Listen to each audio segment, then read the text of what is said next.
Hello guys, how are you all feeling today? The video was made by me, Antonielle Macedo, André Amado, Cassia Giovanna, and Maria Clara.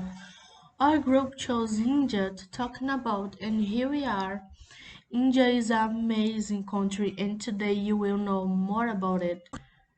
Well, we're going to explain you a little bit about history, economy, education, and at last, culture in this order to help you to understand, okay?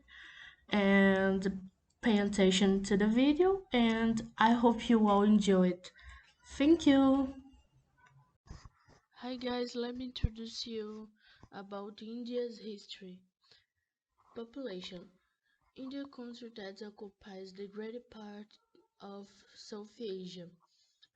Its capital is New Delhi, built in 20th century, just south of the historic hub of Old Delhi to serve as India's administrative center.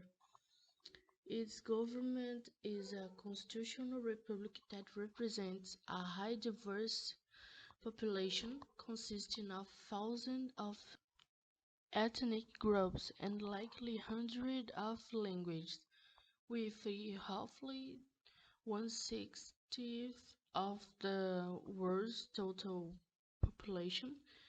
India is the second most populous country after China. Independence of India. Independence coincided with the partition of India, in which British India was divided along religious lines into the dominions of India and Pakistan.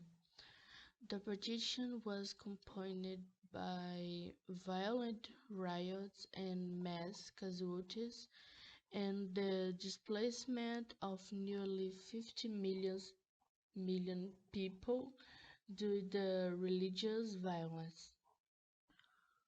On 5th August 1947, the first Prime Minister of India, Jawaharlal Nehru, raised the Indian national flag above the Lahore Gate of the Red Fort in Delhi. On each subsequent Independence Day, the incumbent Prime Minister customarily raises the flag and gives an address to the nation. And the history.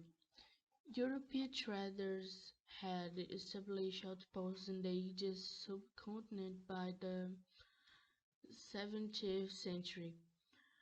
Through overwhelming military strength, the East India Company fought and annexed local kingdoms and established themselves as the dominant force by the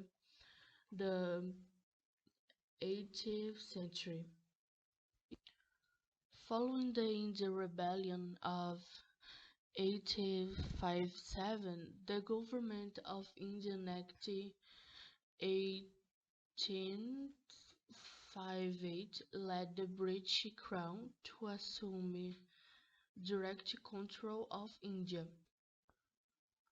In the decades following, civic society gradually emerged across India, most notably the Indian National Congress Party, formed in 1885.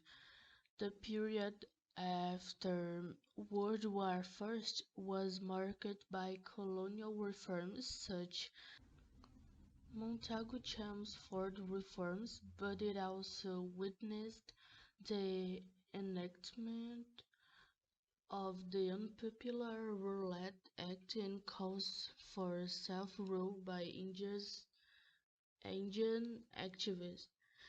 The discontent of this period crystallized into nationwide non-violent movements of non-cooperation and civil disobedience led by Mohandas Karamchand Gandhi.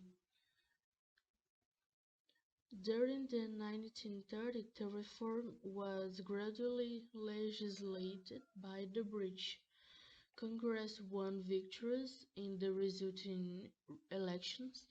The next decade was based with political turmoil. India's participation in World War II, the Congress' final push for non-cooperation, and an upsurge of Muslim nationalism led by the All India Muslim League. The skeleton political tension was capped by independence in 1947. The jubilation was tempered by the bloody partition of colonial India into India and Pakistan. Indian religions. Throughout India's history, religion has been an important part of the country's culture. Religious diversity and religious tolerance are both established in the country by the law. The Constitution of India has declared the right to freedom of religion to be a fundamental right. The majority of Asian Indians practice the Hinduism.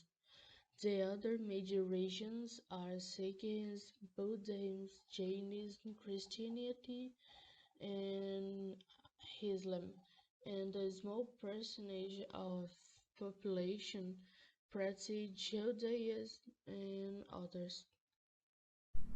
In the mid-19th century, the English are already known as Lord of India, and they are intended to make trade more advantageous for the British, who living representatives in India could trade agricultural products at harvest time at lowest price, contributing to an important class of Indian capitalists closely linked to foreign traders.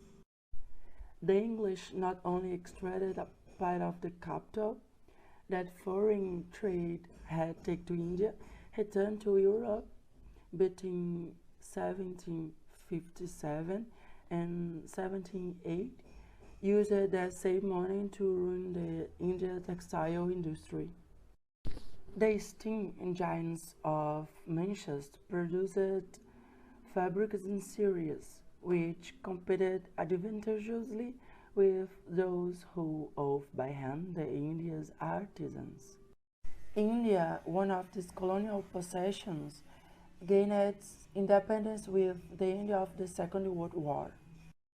Nowadays, India is considered one of the main world economies, occupying the seventh place in ranking. After the development of letters,